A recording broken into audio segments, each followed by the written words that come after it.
Olha nós no ar aí, é o CPT, o Sem Politiquês. Comigo, Guga Noblar, jornalista, meu querido Carlito Neto, historiador, influencer no YouTube também.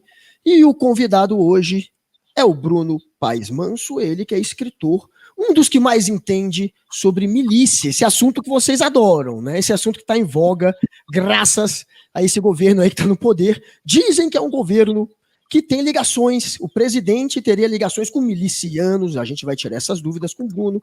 O Bruno é um escritor muito consagrado, já lançou alguns livros, tem livros que ele escreveu em 2018, que foi A Guerra, a Ascensão do PCC e o Mundo do Crime no Brasil. E agora, em 2019, tem um livro que acabou de ser lançado, e aí trata, assim, mais das questões da milícia, que é a República das Milícias, dos Esquadrões da Morte à era Bolsonaro. Então, Bruno, eu já vou começar com essa. O Bolsonaro é miliciano? E obrigado pela presença. Eu que agradeço. Prazer bater um papo com vocês aqui. Eu acho que ele, acima de tudo, isso talvez seja dos pontos positivos do presidente, é que ele sempre assumiu as coisas que ele pensava, por mais absurdas que fossem, né, ao longo dos 27 anos de carreira parlamentar. Então, acima de tudo, ele sempre foi um representante dessa ideologia em defesa da violência paramilitar como uma forma de restabelecer a ordem nos territórios, né? Ele era o cara que falava que no Carandiru morreram poucas pessoas, não deveriam ter sido só 111, mas mais de 1.000 presos. Falava que a solução para o Brasil era uma guerra civil, com onde morressem 30 mil mortos, 30 mil pessoas. Falava que os grupos de extermínio tinham que ser importados da Bahia para o Rio de Janeiro para ajudar a limpar a área e estabelecer a ordem na cidade. Então, acima de tudo, ele sempre foi um representante ideológico dessa violência paramilitar que vai crescer no Rio, principalmente a partir dos anos 2000. Nesse sentido, ideologicamente, ele é um representante dessas forças que crescem e se empoderam ao longo da década, 2000 para diante, né? Mas, além de tudo, ele tem algumas ligações, principalmente nos gabinetes parlamentares deles e da família, com pessoas fortemente vinculadas aos grupos milicianos, né? Então... eu tenho uma dúvida para saber também com relação a essa questão do crime organizado do Rio de Janeiro. Eu estava vendo algumas entrevistas que o senhor deu recentemente para alguns portais, para alguns canais também aqui no YouTube e em outras plataformas também. E um vídeo que me chamou muita atenção foi para a Trip TV, que o senhor fala lá sobre a questão do porquê que o crime organizado, porquê que as milícias, porquê que o tráfico de drogas em si, ele meio que existe um submundo. O senhor meio ali que explica porque eu queria que a gente explanasse para o nosso público aqui um pouco desse submundo que a gente sabe que é um universo paralelo, né? É um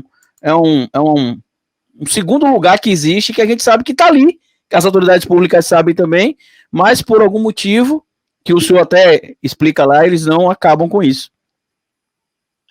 Tem que olhar um pouco para a história, né? Você que é historiador, Carlito, sabe que para a gente entender o presente, a gente muitas vezes tem que fazer um olhar retrospectivo, aí voltar algumas décadas para entender o quadro atual. E, historicamente, desde quando a cidade começou a crescer, as grandes cidades no Brasil, no período de industrialização, a partir dos anos 50, 60, começou a se criar uma dinâmica de crescimento desordenado dos bairros, e com uma polícia muito pouco estruturada para lidar com isso, e, ao mesmo tempo, uma classe média e uma região mais central, Zona Sul, Zona Norte, com muito medo daquilo que estava acontecendo. E nesse período, né, desde os anos 60 em diante, os homicídios passaram a ser vistos e usados como um instrumento de ordem, né? As pessoas viam o homicídio não como um problema em si, a violência não como um problema em si, mas como uma forma de restabelecer a ordem e proteger as pessoas desses bairros que se formavam. São formados os primeiros grupos de extermínio e os primeiros esquadrões da morte, depois a Escuderie Lecoq, que são organizações formadas por policiais que exterminam sob a justificativa de que assim deixavam o mundo mais seguro. Esses grupos vão ter, ao longo dos anos, durante a ditadura militar, vão ter um papel importante na guerrilha, no combate à guerrilha, e inclusive fazendo parte dos porões da ditadura militar. Depois dos anos 70, e com a chegada e com a redemocratização, eles vão perdendo espaço no exército, e muitos deles vão fazer parte de grupos de extermínio e trabalhar com a contravenção e com o jogo do bicho. Nesse sentido, o jogo do bicho entra também como um ator importante nesse contexto, porque era visto como um pecado venal, não um pecado mortal, né, como alguns próprios policiais diziam, e era tolerado, né? O problema é que, a partir dos anos 2000, né, durante os anos 80 e 90, começa a crescer o tráfico de drogas na cidade, né? A cocaína vira uma commodity importante, o varejo da droga passa a tomar lugar nos morros, né? Muitas drogas vendidas a partir de um domínio territorial armado pelos traficantes, e vai se criando mais, acentuando o medo generalizado das quadrilhas de tráfico, e as polícias vão se fortalecendo como um antídoto, e a violência vai se fortalecendo como um antídoto para lidar com esse tráfico que crescia. A partir dos anos 2000, conforme o jogo do bicho vai mudando de patamar e de chefia, a coisa vai degringolando. Primeiro, chegam as máquinas de caça-níquel, os bicheiros passam a, inclusive, ter uma participação em cassinos da América do Sul e ter uma ação internacionalizada, com muito dinheiro, e ao mesmo tempo que eles vão se monetarizando, continuam ganhando dinheiro, os antigos bicheiros, os patronos do bicho vão envelhecendo e morrendo. E conforme os filhos assumem a liderança dessas quadrilhas, eles começam a disputar o espólio dos bicheiros de forma muito violenta. Alguns bicheiros, os filhos, começam a travar conflitos que vão produzir dezenas de mortes. E nesse contexto, alguns escritórios especializados em assassinatos vão se fortalecendo, entre eles uma das pessoas sempre protegidas pela família Bolsonaro, que é o então tenente Adriano Magalhães da Nóbrega, que vai construir e formar um desses escritórios do crime. E sempre com a conivência da polícia, na época, e ao longo de mais de 10 anos eles vão se transformar numa espécie de pistolagem 2.0, matando com a conivência da polícia, algo que a gente só saberia depois da morte da Marielle, quando alguns depoimentos começam a vir à tona e a gente consegue entender de onde vem a força desses grupos que estão se formando, juntando milícias, escritórios de crime, jogo do bicho, tudo com o mesmo interesse de ganhar dinheiro e com a conivência da segurança pública, né? Bruno, em algum momento essas milícias, de fato, cumpriram esse papel que dizem de tentar manter a ordem ou de tentar inibir os criminosos, ou de traficarem, ou de cometerem crimes no bairro? Teve alguma milícia que, mesmo que tenha sido por um breve momento, tenha agido com essa, podemos, sei lá, colocar entre aspas, boa fé de tentar fazer algo realmente positivo, ou sempre foram, sempre tiveram essa intenção de se transformar nessa máfia que acabaram virando? Não, eu acho que eles próprios acreditam que vão conseguir fazer isso, né? Muitos dos milicianos que organizam essas forças organizam nos bairros onde eles vivem, onde eles moram, e onde eles têm uma certa ascendência. Aconteceu em Campo Grande, em Santa Cruz, aconteceu no Rio das Pedras, no entorno de Jacarepaguá. Mas o que inevitavelmente acontece é que eles começam a ganhar muito dinheiro, e para ganhar esse dinheiro com atividades criminosas, eles precisam matar ou punir aqueles que estão contra esse poder que se estabelece nesses territórios. E o que a gente vê é uma série de homicídios acontecendo nessa tentativa de manter o poder. Além disso, uma tirania muito pesada nesses bairros, porque as pessoas precisam ficar quietas, não podem denunciar, não podem sequer concorrer politicamente contra esses grupos, precisam, a lei do silêncio impera nesses lugares, além de existir um terror muito pesado.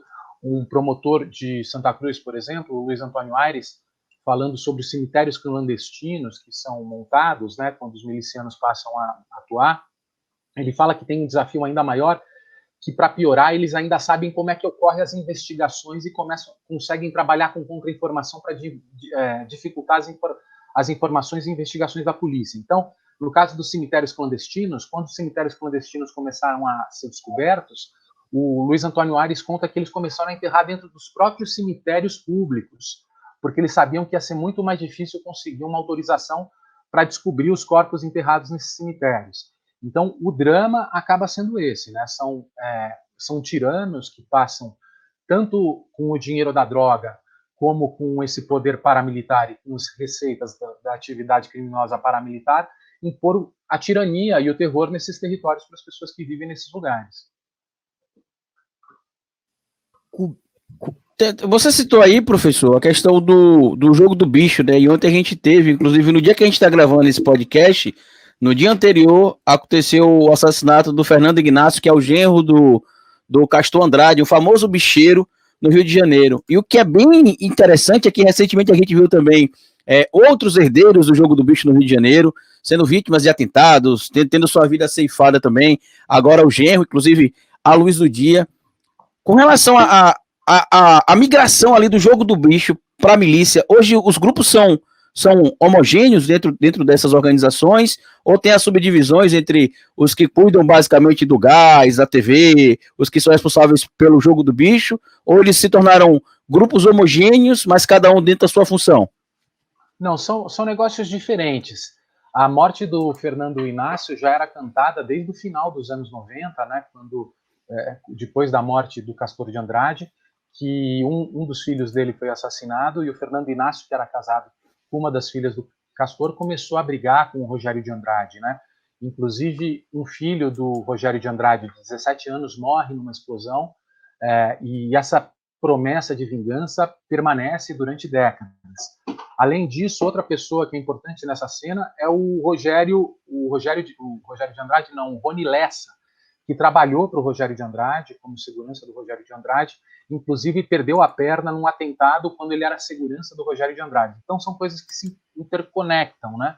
Mas o bicho, que é fundamentalmente vinculado às máquinas de caça-níquel, ela depende da autorização dos territórios para estabelecer nos comércios, nas padarias, nos bares, nos botecos, essas máquinas de caça-níquel. Então o diálogo entre eles sempre permanece, sempre acontece. E muitos desses milicianos têm participação no lucro das máquinas de caça-níquel. Então, acaba sendo, apesar de negócios bem diferentes, né, e em níveis diferentes, inclusive em níveis continentais, no caso do bicho e das máquinas de caça-níquel, apesar disso, a participação e o domínio do território acaba sendo muito importante para eles também. Então, esse diálogo, essa conexão acaba sendo sempre fundamental para que os negócios prosperem. Bruno, tem o Rony Lessa, que é envolvido com a família Bolsonaro, o Adriano da Nóbrega, tem uma série de outros milicianos que já apareceram em fotos com o Bolsonaro, inclusive eu já notei que toda foto que o Bolsonaro ou algum membro da família Bolsonaro tá do lado de um miliciano, ele não fica né? E é porque a foto da carteirinha de miliciano só é válida se tiver com o Bolsonaro do lado fazendo joinha, deve ser, porque todo miliciano tá do lado do cara fazendo joinha. Você acha que o Bolsonaro, cercado dessas pessoas, você falou que o Rony Lessa trabalhou para o Castor de Andrade, o Adriano da Nóbrega também, que ele prestava serviço para os bicheiros, segundo você. Tinha o Bolsonaro não saber disso? Você acha que o Bolsonaro estava cercado dessas pessoas por ingenuidade, ou é óbvio, ou seria óbvio imaginar que ele, de alguma maneira, está metido com a milícia, em algum grau? Dá para concluir, ou dá para apontar com essas fotos e com outros indícios, que o Bolsonaro faz parte da milícia, ou ele pode ser só um cara amigo que está em volta? O que você acha? Não, o que aconteceu de mais concreto, né, a ligação mais concreta que existe entre a história do Bolsonaro e as milícias, vem principalmente do Fabrício Queiroz. O Fabrício Queiroz, que é um antigo amigo do Bolsonaro, desde os anos 80, os dois são amigos, que inclusive sugeriu ao Fabrício Queiroz entrar na Polícia Militar, quando estava no Exército. O Fabrício Queiroz foi um policial que se formou no 18º Batalhão de Jacarepaguá. E o 18º Batalhão foi o batalhão onde as milícias prosperaram com muita força a partir dos anos 2000, sob as vistas grossas do 18º Batalhão, que era responsável pela região de Jacarepaguá. E foi justamente no entorno do Rio das Pedras, nos bairros no entorno do Rio das Pedras, que as milícias passaram a dominar os territórios. Em 2002, quando começa esse movimento, o Fabrício Queiroz ainda trabalhava nesse 18º Batalhão. Em 2003, começa a trabalhar no 18º Batalhão o então tenente Adriano Magalhães da Nóbrega, que vai numa operação matar, junto com o Fabrício de Queiroz, uma pessoa em Cidade de Deus. eles criam esse vínculo de amizade, inclusive de sangue, né? Os dois mataram a mesma pessoa juntos. Eles justificam que foi um tiroteio e resistência seguida de morte, não há investigação. E o Adriano vai trabalhar no 16º Batalhão e se envolve no assassinato de uma testemunha em Parada de Lucas, de uma extorsão que o Adriano e o grupo, segundo essa testemunha iria depor, estava fazendo com os moradores de Parada de Lucas. A partir daí, o Fabrício Queiroz começa a fazer o lobby junto com a família para defender, para conceder uma série de condecorações, medalhas, aquela coisa que a gente já viu, para o Adriano Magalhães da Nóbrega. Só que quando ele vai para a prisão, inclusive o Bolsonaro defende no plenário que o júri foi injusto, tudo isso. Mas quando ele vai para a prisão, ele percebe que a carreira dele na polícia está comprometida e mergulha no crime e se torna um dos bandidos mais perigosos da história recente do Rio de Janeiro, o Capitão Adriano, porque ele começa, além de articular o grupo de matadores para bicheiros, a ter participação em jogos de azar e também a ter participação na venda de terrenos em lugares proibidos, em prédios irregulares que vão acabar no desabamento em Museu em 2019, com um dos prédios que mata mais de 20 pessoas, né? Então ele tem toda essa ramificação. Além disso, um dos sócios do Adriano Magalhães da Nóbrega no escritório do crime era o Batoré, que se tornou sócio e parceiro de um dos traficantes mais conhecidos do Rio, que era o Fernandinho Guarabu, do Morro do Dendê, na Ilha do Governador. E ele estabelece, junto com o Fernandinho Guarabu, uma milícia junto com o tráfico lá na região do Dendê. Inclusive, quando o Adriano ficou sumido, havia suspeitas que ele estava escondido nessa região do Morro do Dendê, onde um parceiro dele tinha ação. Ou seja, era sabido por todos que o Adriano Magalhães da Nóbrega era um criminoso muito perigoso. Inclusive, um policial que eu entrevistei, que investigava as milícias, me disse que o Adriano era o tipo de pessoa que, quando você encontrava com ele na rua, você tinha que sacar a arma, porque ele provavelmente estava ali para te matar. Então, toda a polícia sabia disso. E, apesar disso, em 2016, o Flávio Bolsonaro contrata para o gabinete dele a mãe do Adriano para fazer parte do esquema da rachadinha, segundo as investigações aí estão mostrando, algo que ele já tinha feito desde 2006, quando contratou a mulher do Adriano para o gabinete do Flávio. Ou seja, esse batom na cueca é inegável.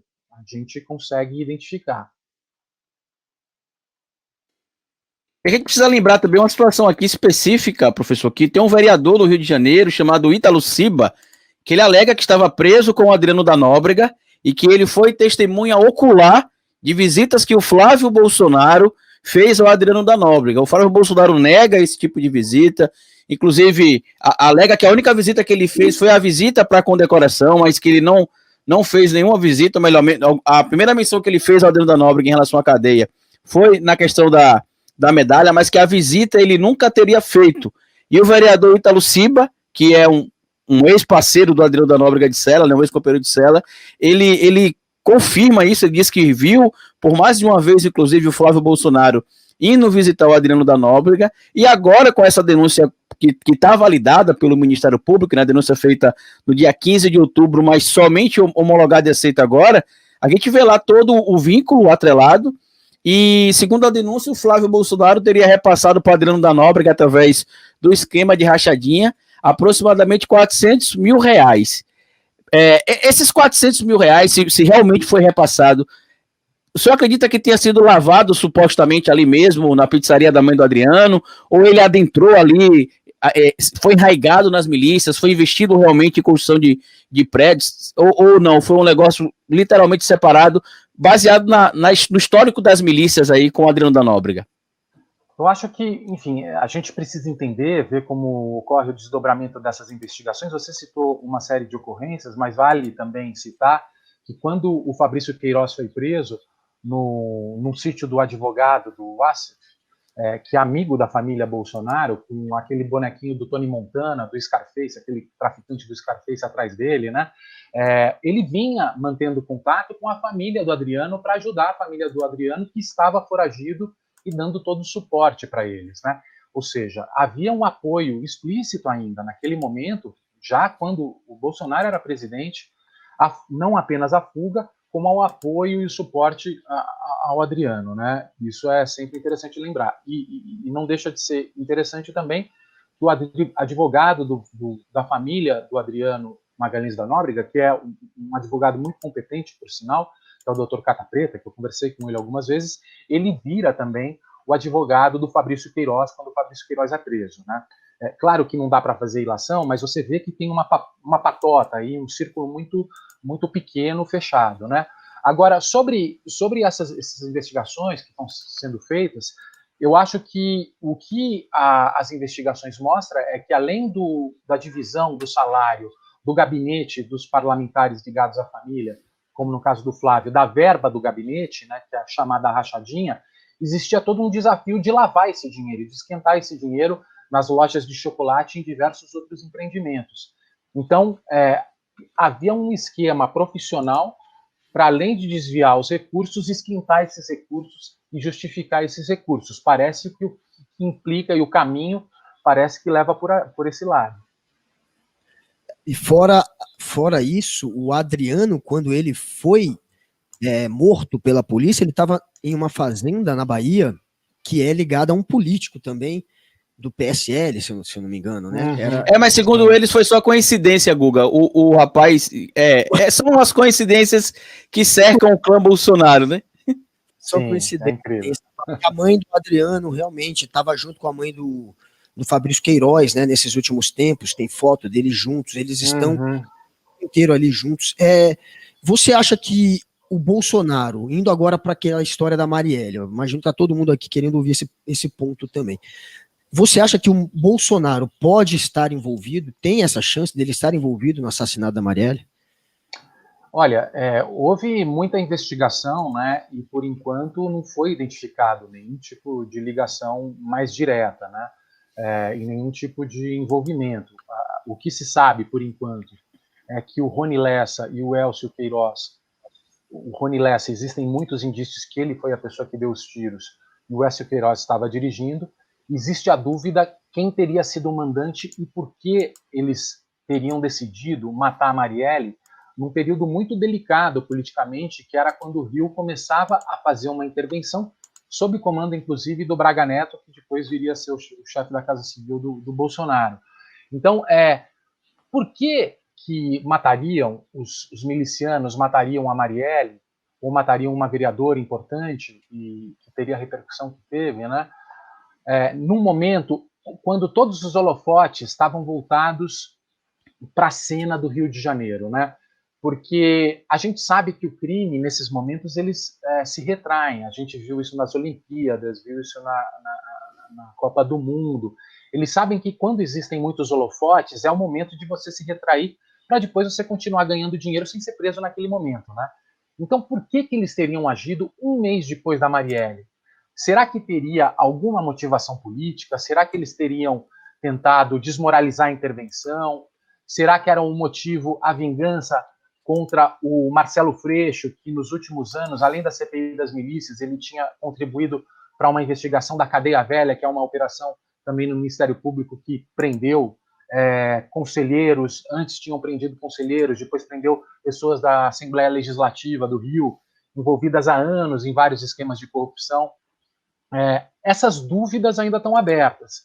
Além disso, tem uma coisa que foi muito desagradável e muito escandalosa, que houve uma espécie de celebração da morte da Marielle por pessoas envolvidas com o que viria a ser o gabinete de ódio anos depois, mentindo e passando informações falsas de que ela teria ligações com o crime, tentando desmoralizá-la, como se assim eles justificassem a morte dela, né? Tudo isso, independente de existir, e por enquanto não existe nenhum vínculo causal, existe um vínculo moral muito sério, né? Uma certa celebração e uma certa visão de que os inimigos precisam ser tombados, e essa visão de guerra, essa visão covarde e sobre o assassinato, que isso sim eu acho que a gente pode botar na roda, apesar de não haver nenhuma ligação concreta que os culpe criminalmente do caso, por enquanto. Inclusive, recentemente, professor, a desembargadora, se não me engano o nome dela, só para a gente não mentir aqui o nome e passar a informação errada, a desembargadora Marília, cadê, meu Deus? A desembargadora Marília de Castro Neves, ela foi uma das propagadoras dessa fake news contra a Marielle Franco, e a PGR pediu que se arquivasse, o Ministério Público Federal, melhor dizendo, pediu que se arquivasse o processo contra ela e que ficasse por isso mesmo. A denúncia foi aceita inicialmente, ela foi denunciada e processada, né, em tese, por calúnia contra a Marielle Franco, e acabou não acontecendo nada efetivamente. No momento que a gente está também gravando esse podcast, o Flávio Bolsonaro acabou tendo outra derrota, que é aquele inquérito que envolve a questão eleitoral dele lá, como é que se diz? Qual que é a palavra? Quando você mente o nome, Guga? Como é que é o nome? Você o quê? Quando você mente? Quando você mente o nome. Quando você mente quando você mente o nome, falsidade ideológica, lembrei agora. A falsidade ideológica, ele cometeu falsidade ideológica eleitoral, né, segundo a denúncia, e foi arquivado.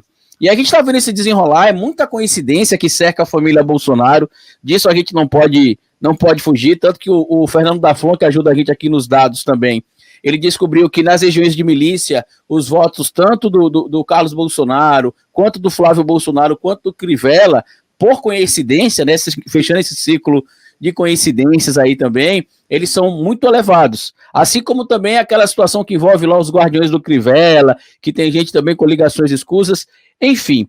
Mas eu queria seguir aqui para os 2 livros específicos que você lançou, professor, que foi o primeiro, como o Guga já falou, A Guerra, a Ascensão do PCC e o Mundo do Crime no Brasil, e o segundo agora, que é a República das Milícias. E que, de certo modo, eles dialogam entre si, já que as milícias do Rio, mesmo lá nos seus primórdios, né, não ainda denominada de milícias, mas sim ainda na origem lá dos grupos de extermínio, tinha ali muita gente também ligada ao CV ou ao Comando Vermelho, e agora a gente vê que o PCC tomou esse espaço. Qual que seria a principal diferença aí, professor, entre o PCC e a facção criminosa do Rio de Janeiro, para que o PCC conseguisse tanto sucesso em relação ao crime, entre aspas, organizado, e o CV ou o Comando Vermelho acabasse ficando aí como segunda opção, entre aspas, das organizações criminosas? O PCC ele teve algumas sacadas no modelo de negócio que ele iria implantar para o tráfico de drogas no Brasil. Primeiro, uma das coisas bem importantes é que eles surgem no presídio, nas prisões de São Paulo, né? Quando acontece o massacre do Carandiru em 92, no ano seguinte eles se formam e muda o sistema penitenciário do estado de São Paulo, que passa de 40 presídios para 170 presídios. Em vez de ser o modelo do Carandiru, que cabiam 7 mil, 8 mil presos, começa a se construir presídios menores e começa a se construir presídios por todo o estado de São Paulo.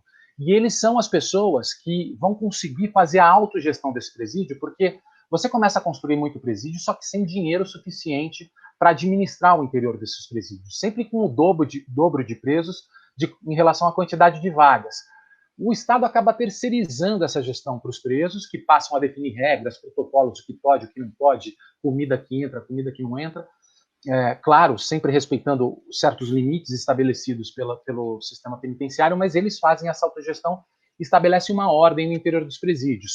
Quando chega o celular, e eles têm esse domínio, e o PCC já tinha inclusive exterminado os grupos rivais de dentro dos presídios, quando chega o celular, os presídios se tornam espécies de escritórios, né, onde eles conseguem fazer uma série de networks do lado de fora, em outros presídios, em outros estados.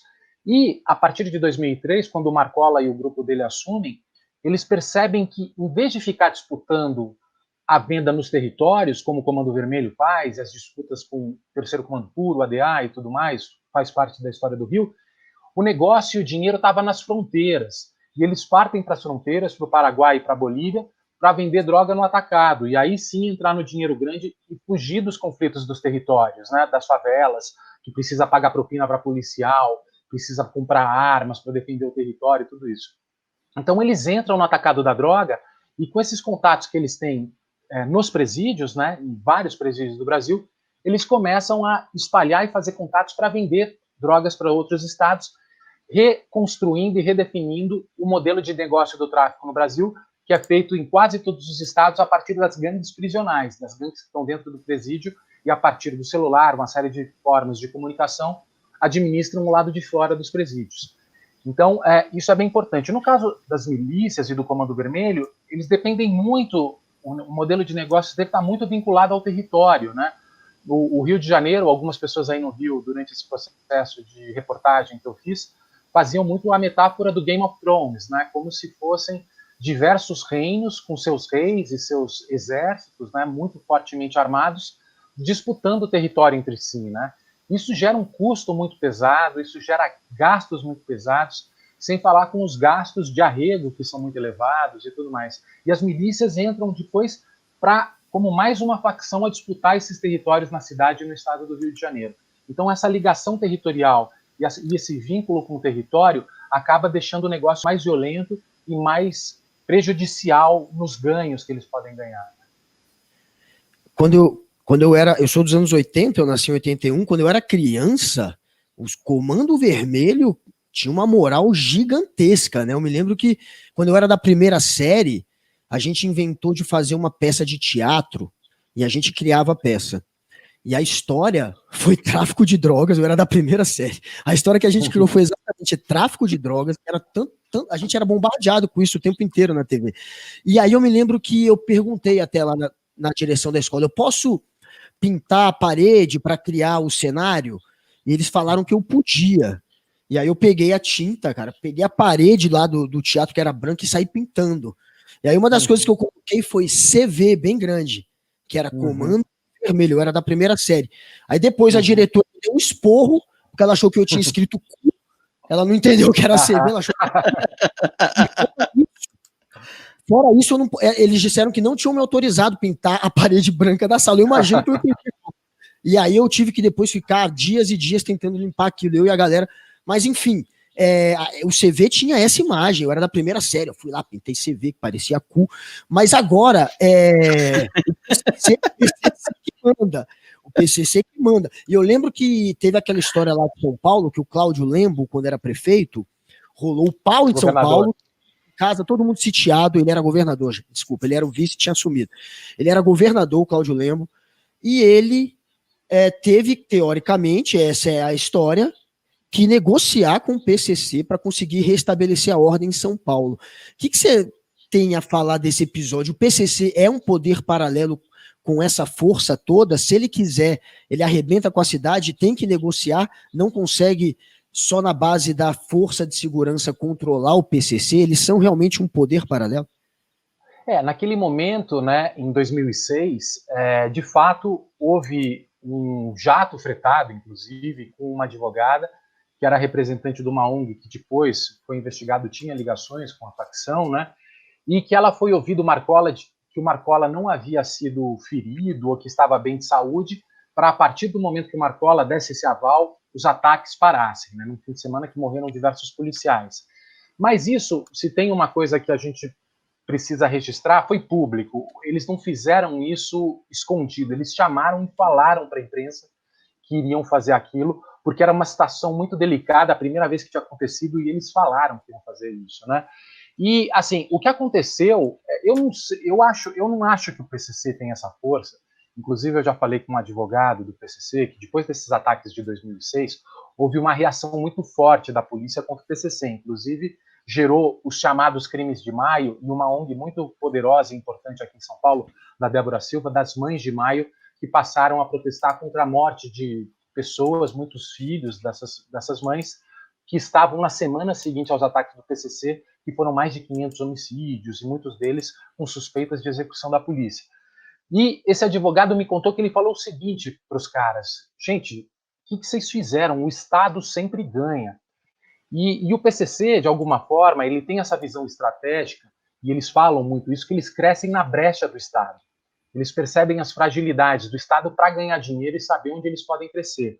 E o que aconteceu a partir de 2006 é que os cabeças da facção ficaram concentrados num único presídio, que é o presidente Venceslau II.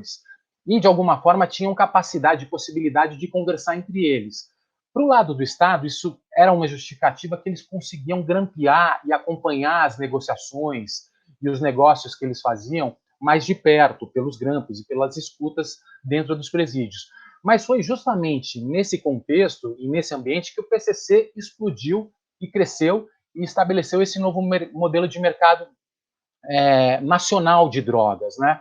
Justamente quando eles estavam todos concentrados nesse mesmo presídio. O que parece é que existe uma espécie de uma queda de braço, um jogo de xadrez permanente, que é o seguinte, olha, o PCC está ganhando espaço no mercado, está ganhando muito dinheiro, mas os presídios continuam em paz e o contexto do lado de fora continua tranquilo. São Paulo hoje é o estado com menos homicídios do Brasil, que é impressionante. Então, eles não arrumam problema e não criam grandes problemas para a segurança pública. Enquanto isso, eles eram mantidos nesse presídio, continuavam nessa situação e não eram transferidos para o presídio federal, né?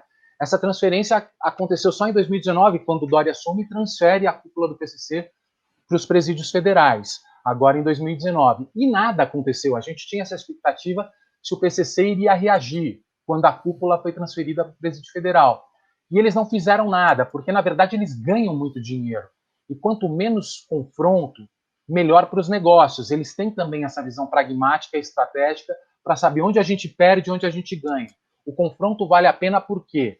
Então, eles têm esse lado mais racional e mais profissional, que hoje faz parte da forma de agir da facção. Muita gente que elogia, entre aspas, a organização do crime organizado na figura do PCC, eles sempre destacam essa questão de que eles literalmente funcionam de forma bem estruturada, né? Para você ingressar, por exemplo, na associação criminosa, não é só você chegar lá e dizer que você quer entrar, tem um apadrinhamento, tem toda uma entrevista, tem todo o processo. Eles têm fundo de suporte, tanto com relação a advogados, quanto também com relação a sustento da família dos amigos, dos irmãos, como eles se chamam também às vezes, no período que eles estão em reclusão. Só que o senhor citou uma coisa agora bem importante, professor, porque existiu sempre no submundo aí do imaginário, para a gente ser um tanto quanto coerente, né, e impedir problemas legais, uma suposta relação de acordo entre o PCC e o PSDB, né, no estado de São Paulo. Inclusive, quando o senhor traz para a gente essa discussão de que tá tudo bem, mesmo com tudo que o Dória fez, parece que o Dória meio que jogou para o público, né, e que obviamente a gente não sabe de nada até então, mas fica uma áurea ruim ali de que parece que aconteceu alguma coisa entre o governo e o tal grupo que permitiu que se desse essa espetacularização, né, desse pão e circo ao público que queria essa situação toda, mas que na prática talvez não seja isso. O senhor acredita que realmente deva existir aí um acordo entre o PCC e autoridades, como no nível dos governos, por exemplo, não somente autoridades policiais? Sabe por que eu não acredito? Porque a polícia de São Paulo é uma das mais violentas do Brasil, uma das mais violentas do mundo. Então, eles continuam agindo de forma muito violenta nas periferias, há uma série de homicídios e uma série de ocorrências que continuam acontecendo. Inclusive, a gente martela muito nesse ponto, né? E é, inclusive, algo muito ruim para a cena social de São Paulo e que muitas vezes acaba fortalecendo a facção indiretamente. Por quê? Quando a polícia vai para a quebrada e mata a molecada, o discurso do PCC para regimentar essa molecada é o seguinte, gente, o Estado é contra nós, eles vêm aqui para nos exterminar ou eles querem nos trancafiar dentro dos presídios. Então o negócio é o seguinte, a gente tem que parar de se matar e tem que bater de frente com o Estado. O crime fortalece o crime, a gente se ajuda e nosso inimigo é o Estado. Então eles usam justamente essa violência da polícia para regimentar dentro das prisões e fora a molecada que está nessa fase de adolescência, indo para a fase adulta, sem saber o que vai ser, e é seduzida por essa ideia de heroísmo, uma espécie de jihadismo brasileiro, né? Eu prefiro morrer antes dos 25 anos, mas morrer como um homem e não baixar a cabeça para o sistema. A gente acaba produzindo isso, mesmo que involuntariamente, como um efeito colateral dessa política violenta de segurança pública. Mas, ou seja, não haveria como alguém de cima fazer um acordo e conseguir chegar em todas as pontas, em todas as instituições. Eu vejo isso, eu acho isso impossível, inviável. Mas acredito que existe um certo acordo tácito, em que se não avança muito em nenhum... Os dois se respeitam, sabe? Os dois sabem até onde pode ir, o calo onde machuca, e não se provoca muito, e não se desafia muito, os dois lados não se desafiam tanto. Professor, a gente está também aqui com uns gráficos, se eu não me engano, um deles é a votação em área de milícia, e a gente também está com as capas do livro. Vamos mostrar para a galera, né? Se puder soltar, Léo, já as capas do livro, dos livros, e também vamos mostrar esses mapas que o Daflon preparou. Eu me lembro que tinha um mapa que ele tinha feito que mostrava como que era a votação dos candidatos mais conhecidos lá do Rio por área, e aí mostrava as áreas de milícia também. E se quiser subir a capa, ou Léo, sobe aí, pode subir se quiser, ou a capa, ou o mapa, e a gente tenta desvendar aqui. Se o Daflon não conseguir me explicar, eu tento desvendar aqui olhando para o mapa. O Daflon vai entrar para explicar. Bom, chegou o Daflon. Olá, gente. Tudo bom? Beleza. Beleza, Daflon. Esse aqui é o trabalho que o Bruno desenvolveu aqui, né, enfim, usando dados de fogo cruzado. Depois o Bruno pode até explicar melhor. Eu só apresentei ele para mostrar aqui. A área azul é a área da milícia. Vou dar até um zoomzinho aqui no Rio. A área azul é a área de milícia. A área vermelha do Comando Vermelho, terceiro Comando Verde e os Amigos Amarelo. Esse aqui é um trabalho feito pelo Bruno, pelo pessoal da Neve, que, enfim, não tem nada a ver comigo. O trabalho que eu fiz foi esse aqui, ó. Essa aqui foi o resultado da eleição do Freixo, do Crivella e do Freixo. E você pode ver que aqui, toda aquela área aqui que a gente via aqui, forte de milícia na parte oeste do estado, né, na zona oeste, você vê que é a parte de melhor eleição do Crivella. Da cidade, na verdade, né, Daflon? Isso. Então, é da zona oeste da cidade, que é a zona... Você falou do estado. Perdão, me desculpa, perdão. Da cidade. E você vê aqui, né, na zona sul, né, o Freixo muito bem votado. O Freixo até mais bem votado do que o Crivella na Barra, né? Aqui a gente pode até dar um zoom, pegar uma zona eleitoral aqui, pegar uma bem na área de milícia. Deixa eu pegar aqui uma aqui. Aqui, essa aqui, vamos lá. Aqui você pode ver aqui que zona é essa aqui. E só para dar um aviso aqui rapidinho, Daflon, para quem estiver ouvindo o podcast em outra plataforma e quiser ver os gráficos, basta vir no YouTube, que a gente está mostrando aqui os gráficos para quem quiser ver também essa parte do gráfico. Mas o Daflon vai narra, Daflon, mas narra dizendo as áreas, que tem uma galera que não vai ver. Aqui eu estou pegando agora, mostrando um CIEP que fica no bairro de Paciência, na zona oeste do Rio de Janeiro. Nessa área, o Crivella teve 2.000, nessa zona eleitoral específica, 2.065 votos, enquanto a mesma área, o Freixo teve 336 votos. Você vê que é bem, né, dividido. E eu ainda plotei também um mapa aqui, cadê? Também da eleição do Carluxo. Carlos Bolsonaro está aqui, e Tarcísio Mota, que foi o segundo vereador mais bem colocado na última eleição. Um desempenho bem semelhante, né? O Carluxo aqui na área de milícia, muito forte. Na Barra, né, que é uma área dele, ele é até bem mais forte que o Crivella. E aqui, enfim, a mesma tendência, né? Então, eu achei só curioso o suficiente para, como fez isso. Só coincidência, mais uma coincidência. Achei curioso apresentar para vocês. Devolva a bola. É o Carluxo ou é o Flávio? Carluxo, aqui é para vereador. Aqui, vereador, nesse caso aqui foi para vereador, aqui é o Carluxo aqui bem forte, e aqui o Tarcísio Mota, que foi o melhor do PSOL, cumprindo a mesma coisa, né? Candidato na Zona Sul muito forte e na Zona Oeste muito fraco. Devolvo para vocês aí a conversa, só achei que valia a pena aparecer aqui, e um abraço a todos. Valeu, Daflon. Valeu, Daflon. Bruno, mas você acha que tem... Eu já tinha lido umas notícias relacionando uma alta votação, uma expressão alta de votos do Flávio Bolsonaro e do Carluxo em áreas de milícia. Se eles têm muito voto nessas áreas, só ganha voto em área de milícia quem os milicianos apontam, é um outro sinal de que eles estão, de alguma maneira, coligados com milicianos? Eu acho que, mais do que só ganha voto quem os milicianos apontam, o que existe é uma dificuldade dos candidatos de oposição de entrarem nesses lugares para fazer campanha.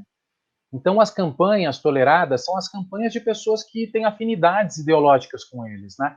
Porque o voto é secreto, no final das contas, né? Mas a oposição e os partidos que contestam a autoridade miliciana são proibidos de fazer campanha lá. E a gente sabe, por exemplo, o Flávio, em 2007, quando era deputado estadual, quando o Freixo estava começando a tentar instaurar a CPI da milícia, ele tentou apresentar um projeto de lei para regulamentar as milícias, né? E o próprio Jair Bolsonaro e a família Bolsonaro sempre foram apologistas desse tipo de atividade, esse tipo de violência paramilitar para estabelecimento da ordem. Eles têm uma lealdade incondicional com os militares e com os paramilitares, mesmo quando cometem assassinato. A gente vê o caso do Adriano. Isso, para ele, ser também criminoso, não era um problema, né, para eles. Então, esse tipo de afinidade ideológica acaba permitindo que essas campanhas e essas pessoas possam fazer campanha nesses territórios, enquanto pessoas que vêm com uma discussão mais abstrata, mais difícil, como Estado de Direito, liberdade nos territórios, contra a opressão dessas tiranias armadas, que é um pouco mais o discurso que vinha sendo levado pelo Freixo, pelo Tarcísio e tudo mais, são coisas mais abstratas e que não podem ser levadas para a população, né? Então acaba tendo mais dificuldade de seduzir, de arregimentar votos. Só uma coisa, Carlito, só para eu lembrar, já que ele falou isso, a dificuldade de se fazer campanha, também tem a dificuldade de se cobrir a campanha quando você é jornalista. E eu me lembro que fazendo Rio de Janeiro, pelo CQC, a gente foi atrás uma vez do Pezão. E o Pezão estava numa área que era dele, era um morro, a gente subiu, CQC completamente amador, a gente subiu de táxi, de van, ficou sem carro lá. E aí tava CBN, tava Globo News, tinham outras mídias grandes. E aí eu me lembro que eu fiz uma pergunta pro Pezão na hora que ele tava entrando no carro dele. Eu não vou lembrar agora a pergunta, galera. Se vocês olharem no YouTube, CQC cobrindo a eleição de 2014, vocês vão achar. Mas eu lembro que ele ficou muito desconfortável com a pergunta, saiu. E aí eu fui cercado na hora pela galera que tava autorizando ter a campanha dele ali. E o pessoal viu, como é que você perguntou isso pro Pezão? Vieram desse jeito, assim, tentando me intimidar, cercaram, só que aí a CBN, a Globo News, todo mundo viu, e eles vieram para cima, os outros jornalistas. Vocês estão tentando intimidar o CQC e tal. Aí, graças a isso, eles acabaram recuando, porque era um monte de jornalista junto, e eu fui embora de carona com a CBN. Muito obrigado, CBN, pela carona. Eu não tinha nem como descer do morro esse dia. Fui vazado com os caras, mas tem essa pressão mesmo, né? Tem essa pressão que só faz campanha quem tá coligado ali mesmo. E aí dentro... Se sentem donos do território, né, Guga? As pessoas se sentem donos daquilo, né? Então, se você tem voto ali, é claro que é um sinal de que você tá coligado com aquela galera, se você faz campanha ali, né? E para enfraquecer o tráfico, até as milícias que também ganham dinheiro com isso, funciona realmente descriminalizar as drogas ou, quem sabe, legalizar as drogas? É um caminho para enfraquecer economicamente o poderio deles? Qual que é a vantagem? E isso é uma discussão que está agora cada vez mais ganhando o mundo, né? Diversos próprios Estados Unidos e uma série de outros países estão iniciando esse processo de regulamentação do mercado de drogas. Porque qual é o grande problema do mercado de drogas? É a violência que ele gera, né? E ele é muito violento porque ele é muito lucrativo. Ele é muito lucrativo porque é ilegal. E como ele é muito lucrativo e é ilegal, para mediar os conflitos nesse mercado, você tem que ter armamento pesado. Se o Estado entra para regulamentar esse comércio, estabelecer regras, o que pode, o que não pode, a tendência é que diminua os conflitos e que sejam estabelecidas regras de venda e tudo mais, e isso, de alguma forma, diminua a violência. Claro que existe sempre o problema do excesso do uso de drogas, se isso vem a aumentar ou não. Mas isso é possível você lidar de outra forma, não pela proibição. A gente vê que não funciona. E a gente vê como aconteceu no cigarro. O Brasil conseguiu diminuir muito fortemente o consumo de cigarro, mesmo o cigarro sendo legal. A gente conseguiu, limitando anúncios, discutindo a respeito, com campanhas de educação, campanhas informativas e tudo mais. Ou seja, a proibição gera guerra.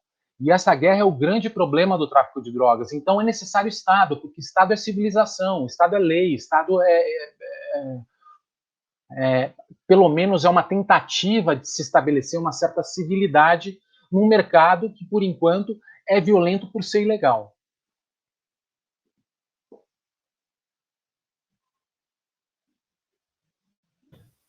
tirar o mute aqui. A gente já está caminhando para o nosso final do podcast aqui, professor.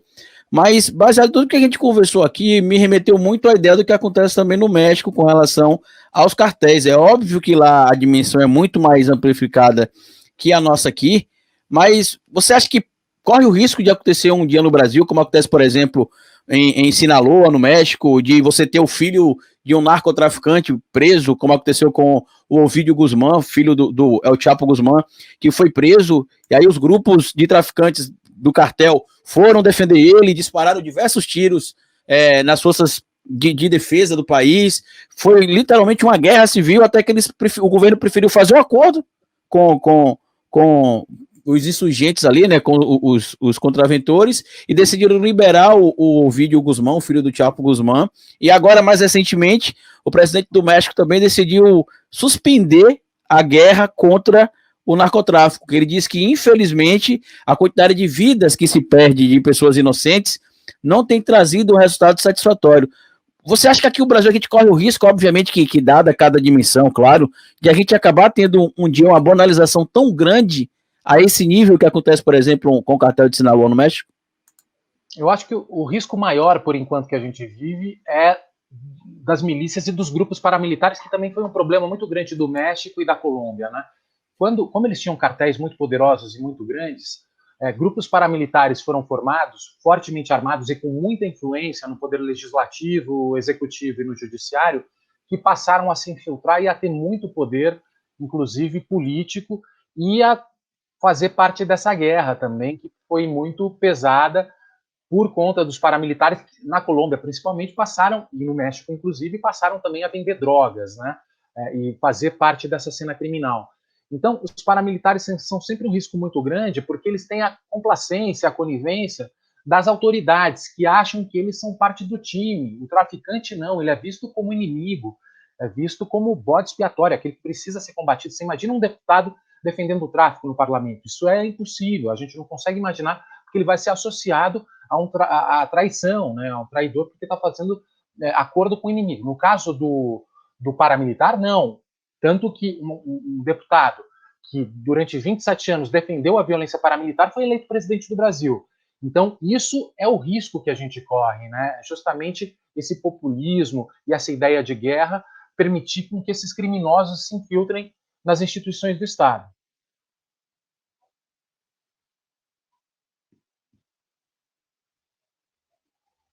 Tô no mute.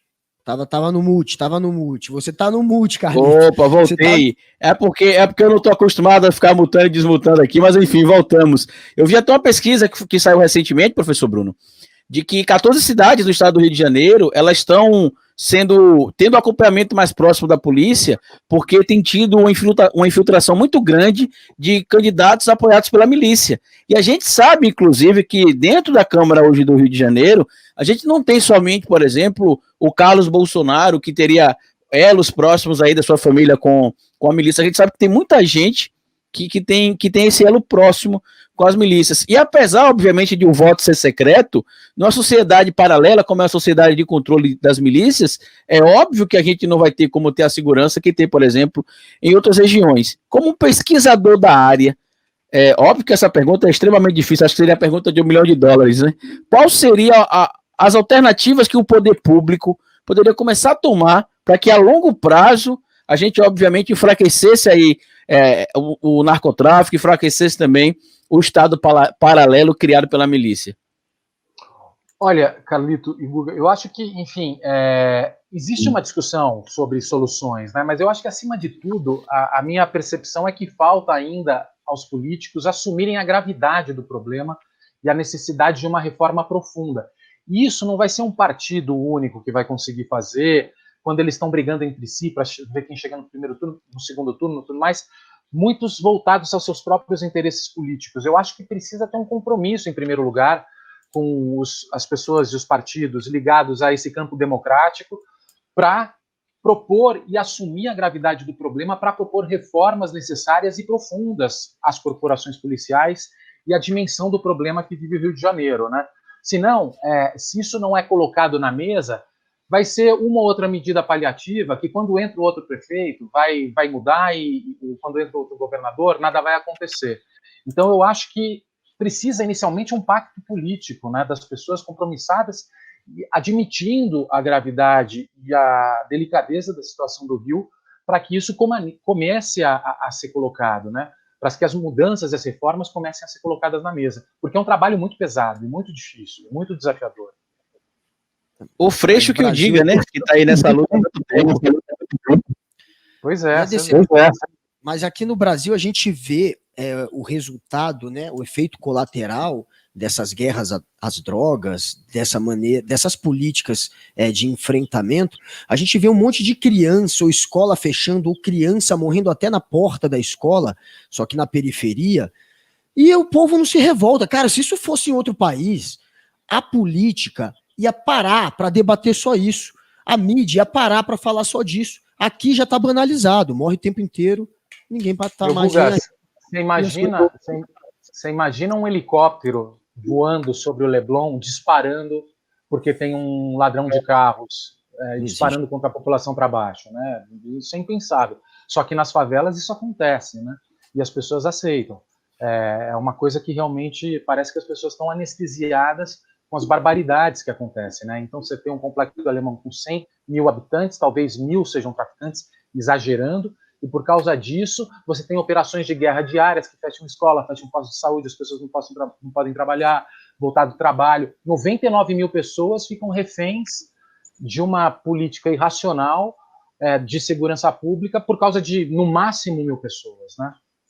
Mas o que gera essa política irracional? É a vontade do político populista de ganhar voto em cima dessa retórica do enfrentamento? Porque pelo menos parece que me começou assim nos Estados Unidos, com o Nixon, depois com o Ronald Reagan, e foi depois importado pelo Brasil esse tipo de política. Mas você acha que é porque gera voto? Por que os políticos não debatem isso, não mudam isso? É uma questão eleitoreira ou tem alguma outra coisa, tem algum outro lobby por trás? O que rola? Não, eu acho que tem muita gente ganhando dinheiro com essa guerra, né? Então, desde as polícias que vendem armamento e munição, até seguranças privados, até uma série de atividades ilegais, como a gente está vendo, inclusive, na milícia. E, além disso, né, além desse mercado do medo, que é muito forte no Rio de Janeiro, você tem uma elite econômica ganhando dinheiro com medo aí, além disso, você tem uma crença muito arraigada nas pessoas de que violência produz ordem, de que guerra produz ordem, que existem inimigos e aliados, e quando você combate os inimigos, você vai fazer com que eles obedeçam. Isso é muito antigo, porque você tem instituições frágeis, muitas pessoas não tem fé na democracia, então você acha que a violência vai fazer com que as pessoas obedeçam. É mais ou menos o drama que a gente vive como pai, ou como o próprio Bolsonaro já disse sobre o filho. Se o filho for gay, ele dá porrada e o filho vira homem. Não já falou isso? Como se a violência resolvesse alguma coisa, né? Como se essa crença, desde dentro de casa até no espaço público, é muito arraigada, e a partir disso as pessoas exploram essa percepção equivocada das pessoas e ganham poder político e econômico com o medo. Você tocou numa coisa importante, professor, que é essa questão da violência. Há mais ou menos uns 2 anos atrás, nesse mesmo período da corrida eleitoral em 2018, né, pós-corrida eleitoral, melhor dizendo, e que começou aquela ideia de que vai aprovar a liberação das armas, vai aprovar a pena de morte. Eu tive de fazer vídeo, eu sou professor de História, cientista político e aluno do curso de Direito, então eu tive de fazer um apanhado aí de coisas determinados, obviamente, do que diz ali a lei, para poder desmistificar o que é que alguns apoiadores do atual presidente, por exemplo, estavam compartilhando. Dentre eles, a tese de que a pena de morte reduz violência. E na época eu fiz um estudo e descobri que de 92 criminologistas americanos especialistas nessa pauta, somente 3 acreditavam que talvez alguma aplicação de pena mais severa tivesse algum tipo de resultado positivo. E dos 50 países mais violentos do mundo, e isso me surpreendeu bastante, 33 tinham pena de morte. Então você não tem uma ligação direta entre o famoso Tratado de Hammurabi, olho por olho, dente por dente. Você não tem uma redução de violência porque a pessoa matou e ela é morta. Até porque a maioria dos crimes, por exemplo, que são atrelados aí à pena de morte em alguns países do mundo, são crimes passionais ou crimes hediondos. E nos Estados Unidos, se a gente fosse ser mais específico, a maior parte dos crimes que acontecem lá, que levam as pessoas para a cadeia, estão atreladas, na grande maioria ali, à guerra de gangues. Então o cara vai para um tiroteio, por exemplo, com a outra gangue, como acontece, por exemplo, aqui no Brasil, quando um grupo de milícia, um grupo de traficantes vai invadir outra favela, ele vai pronto para morrer. Então, se tiver a pena de morte, não vai mudar muita coisa, por exemplo. Mas eu queria pedir para o Léo mostrar aí o livro, para que a gente possa seguir aqui para encerrar a live, né? Você escreveu 2 livros aqui, a gente falou dos 2 hoje, A Guerra, a Ascensão do PCC e o Mundo do Crime no Brasil, e o mais recente, que é a República das Milícias, dos Esquadrões da Morte, a Era Bolsonaro. Eu queria pedir por isso, esse daí a República das Milícias, isso, dos Esquadrões da Morte, a Era Bolsonaro. E eu queria pedir, inclusive, a live e o podcast, né? Bem lembrado aqui da Flor. A gente tá fazendo live e o podcast. Vocês estão assistindo isso aqui numa live no YouTube, estão ouvindo um podcast em outra plataforma também. Então eu queria agradecer ao professor Bruno, parabenizar o excelente trabalho que você tem feito aí em relação à desmistificação e também à produção de um material técnico sobre essas pautas tão importantes e tão difíceis de terem acesso por causa do risco que envolve também essas pesquisas aí, né? Eu que agradeço, foi um prazer bater um papo com vocês. Também quero agradecer, Bruno, muito obrigado, adorei esse papo, aprendi um pouco mais, vou atrás do livro, inclusive quem não viu a imagem das capas do livro são incríveis, tem uma que é um monte de mãozinha ali do Bolsonaro. Parabéns. É a pólvora, né? É a pólvora que o Bolsonaro deve estar falando aqui. Quando acaba a saliva, aí esta pólvora deve ser os dedinhos dele. Pim, pim, pim, pim, pim. É uma piada, que quando acaba a saliva, você usa o KY, não é a pólvora.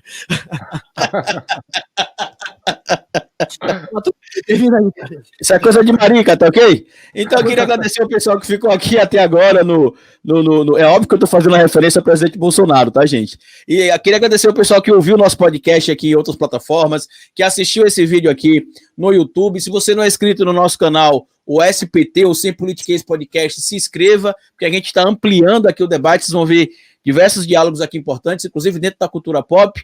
E muito obrigado, professor. Até o nosso próximo papo. Valeu, Guga. Valeu, Léo. Valeu, Daflon. Obrigado, professor. Até mais. Valeu, gente.